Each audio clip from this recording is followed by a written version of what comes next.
علیکم پیارے ریڈرز، کیسے ہیں؟ امید ہے کہ آپ سب ٹھیک ٹھاک ہوں گے۔ چلیں ناول کے آغاز سے پہلے جلدی سے جائیں فروا خالد کے چینل کو سبسکرائب کریں، بیل آئیکن پریس کریں تاکہ ہر آنے والی نئی ویڈیو آپ تک آسانی سے پہنچ سکے اور آپ مزے مزے کے ناول ریڈ کر سکیں۔ چلتے ہیں آج کے ناول کی طرف۔ میں تیری جوکن، از قلم فروا خالد، قسط نمبر 24۔ ماضی۔ افتخار ملک خاندان کے اکلوتے چشم و چراغ تھے جن کی شادی ان کی خالہ زاد نصرت بیگم سے کی گئی تھی۔ افتخار صاحب اور نصرت بیگم کے 2 بیٹے اور 1 بیٹی تھی، ظفر ملک، عدنان ملک اور صبیحہ ملک۔ انہوں نے اپنے تینوں بچوں کو ہی بہت لاڈ پیار سے پالا تھا۔ ان لوگوں کی ہر جائز خواہش مانی تھی، ان کو زندگی کی ہر آسائش دی تھی۔ ان کے بچوں نے بھی ہمیشہ ان کی ہر بات کا مان رکھا تھا۔ نصرت بیگم اور مہروز بیگم دونوں چچا زاد کزن تھیں، مگر دونوں کی آپس میں کبھی نہیں بن پائی تھی۔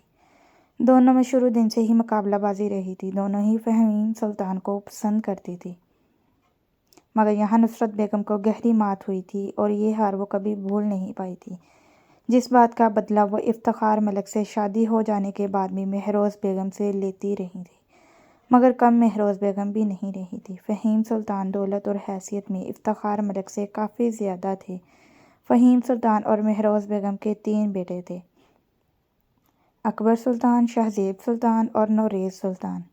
آپس میں مخالفت ہونے کے باوجود دونوں گھرانوں کا آپس میں بہت زیادہ آنا جانا تھا۔ افتخار ملک اور نصرت بیگم یہی چاہتے تھے کہ ان کی بیٹی صبیحہ کی شادی اکبر سلطان سے ہو جائے، مگر صبیحہ ایسا نہیں چاہتی تھی۔ وہ اپنے چچا زاد سے محبت کرتی تھی، جبکہ اکبر سلطان خود بھی صبیحہ کو بہت زیادہ پسند کرتے تھے۔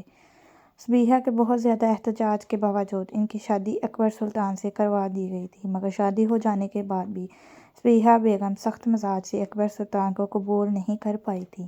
اکبر سلطان سخت مزاج تو تھے ہی، مگر صبیحہ بیگم کو بہت محبت بھی دیتے تھے، لیکن صبیحہ بیگم ان کے ساتھ خوش نہیں تھی۔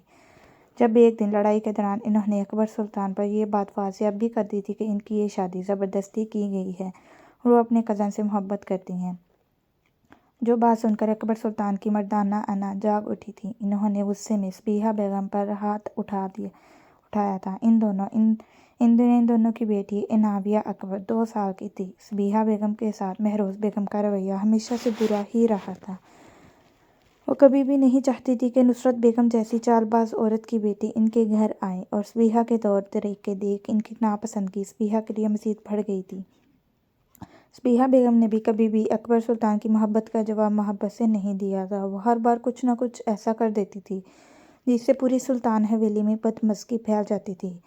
مہروز بیگم کا بس نہیں چلتا تھا کہ اس عورت کو خود ہاتھ پکڑ کر اپنی حویلی سے چلتا کر دیں، جو ان کی گھر کو تباہی کی جانب دھکیل رہی تھی، مگر وہ نہیں جانتی تھی صبیحہ بیگم خود ہی انہیں یہ موقع دے دے گی۔ صبیحہ کے ساتھ اکبر سلطان کا رویہ آئے دن برا ہوتا جا رہا تھا۔ جو برداشت نہ کرتے انہوں نے یہ حویلی چھوڑ کر چلے جانے کا فیصلہ کیا تھا۔ وہ جانتی تھی اکبر سلطان انہیں کسی صورت اس حویلی سے نہ جانے دیتے، اس لیے انہوں نے اس معاملے میں مہروز بیگم سے مدد لینے کا سوچا تھا۔ انہیں پورا یقین تھا مہروز بیگم انہیں یہاں سے نکلوانے میں ان کی مدد ضرور کریں گی، اور ہوا بھی کچھ ایسا ہی تھا۔ مہروز بیگم نے صبیحہ بیگم کی بات سنتے ہی فوراً انہیں اس حویلی سے فرار کروانے کی حامی بھر لی تھی، اس وعدے کے ساتھ کہ وہ کبھی لوٹ کر واپس نہیں آئیں گی اور نہ ہی کبھی کسی کو بتائیں گی کہ اس فرار میں مہروز بیگم کا ہاتھ تھا۔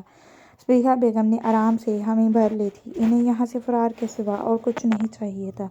ایک رات جب اکبر سلطان حویلی میں موجود نہیں تھے، تب مہروز بیگم نے صبیحہ بیگم کو 2 سال کی عنابیہ کے ساتھ حویلی سے فرار کروا دیا تھا۔ انہیں صبیحہ بیگم کے ساتھ ساتھ اس کی اولاد سے بھی نفرت تھی۔ وہ نہیں چاہتی تھی کہ اکبر سلطان کے پاس صبیحہ بیگم کی ذرا سی بھی نشانی باقی رہے۔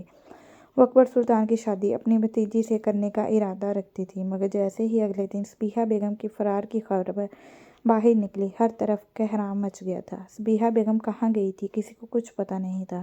افتخار ملک اور صبیحہ بیگم کے دونوں بھائی سلطان حویلی والوں پر الزام لگا رہے تھے کہ ان کی اتنی بڑی حویلی سے ان کی بہن کہاں غائب ہو گئی، مگر مہروز بیگم کے سوا کوئی کچھ نہیں جان پایا تھا۔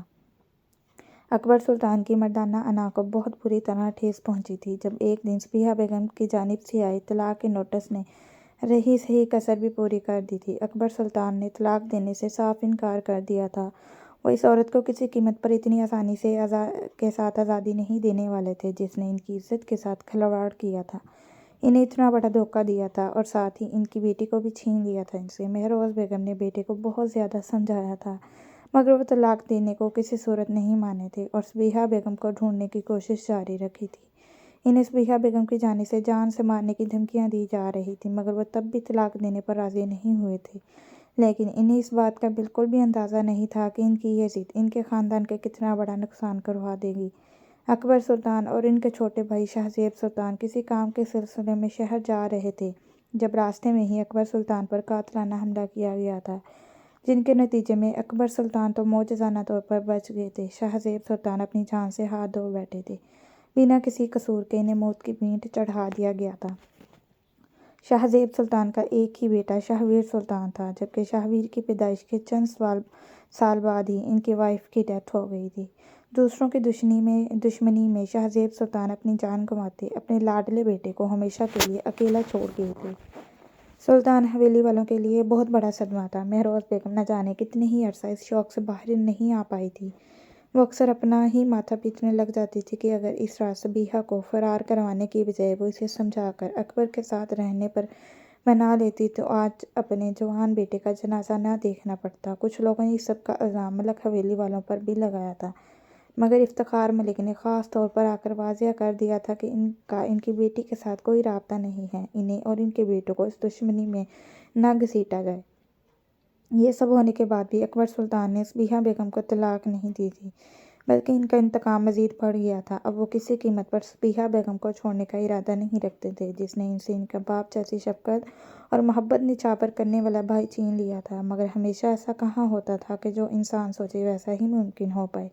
کچھ ہی مہینوں بعد سلطان حویلی والوں تک صبیحہ بیگم کی کسی روڈ ایکسیڈنٹ میں موت ہو جانے کی خبر پہنچی تھی، جس خبر نے مہروز بیگم کے دل کو سکون پہنچا دیا تھا۔ جس عورت نے ان کے ایک بیٹے کی زندگی برباد کر کے دوسرے کو موت کے گھاٹ اتار دیا تھا، اس عورت کا انجام یہی ہونا چاہیے تھا۔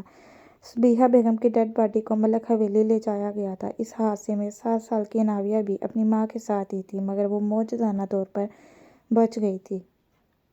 سلطان حویلی والوں میں سے کسی نے بھی اناویہ کو لینے کی بات نہیں کی تھی۔ ان کے نزدیک اناویہ جس عورت کے ساتھ رہی تھی، سلطان حویلی والوں کو اس کی پرچھائی سے بھی نفرت تھی۔ نصرت بیگم نے اناویہ کو سینے سے لگا کر پالا تھا۔ ملک حویلی کے تمام افراد ہی اناویہ سے بہت محبت کرتے تھے۔ کبھی کبھار گاؤں کے کسی شادی بیاہ کے فنکشن میں اناویہ کا ان لوگوں سے سامنا ہوتا بھی تو وہ سب نخوت سے منہ پھیر لیتے تھے اس کی جانب سے۔ اناویہ جو اوپر سے زیادہ ظاہر نہیں کرتی تھی مگر اندر سے اپنے دودیال والوں کا یہ رویہ بہت زیادہ ہرٹ کرتا تھا۔ جب اسی طرح ایک دن جب وہ کسی فنکشن کے بعد ہی اسپند کے ساتھ گھر واپس آنے لگے تھے، جب اس کا ٹکراؤ اپنے تایازاد کزن شاہویر سلطان سے ہوا تھا، جس کے بارے میں اس نے بہت زیادہ سن رکھا تھا۔ شاہویر سلطان جو سلطان حویلی کا سب سے زیادہ لاڈلا اور بگڑا ہوا سپوت تھا، اس کی معلومات کے مطابق سلطان حویلی میں سب سے زیادہ شاہویر سلطان کی ہی چلتی تھی اور ان کے علاقے کا اگلا سربراہ بھی وہی بننے والا تھا۔ 20 کے قریب گاؤں کی پنچایت کا اگلا سرپنچ۔ مگر اتنی کم عمر میں ہی جو شخص اتنا گھمنڈی اور اپنی کرنے والا تھا، بعد میں وہ کیا کیا کر سکتا تھا، ابھی سے ہی اس بات کا اندازہ لگایا جا سکتا تھا۔ السلام علیکم، تو آپ ہیں اناویہ اکبر، میرے پیارے تایا جان کی اکلوتی بیٹی۔ شاہویر سلطان نے اسے پہلی نظر میں ہی کیسے پہچان لیا تھا وہ نہیں جانتی تھی، حالانکہ اس نے خود پر اوڑھی بڑی سی شال میں خود کو اچھی طرح کور کر رکھا تھا۔ شاہویر ان کے راستے میں آن کھڑا ہوتا انہیں وہیں روک گیا تھا۔ اناویہ نے نگاہیں اٹھا کر اوپر دیکھا تھا جب اس نے شاہویر سلطان کو اسفند یار کی جانب ناگواریت بھری نگاہوں سے دیکھتے پایا تھا۔ وعلیکم السلام، اناویہ نے صرف اتنا ہی جواب دیا تھا۔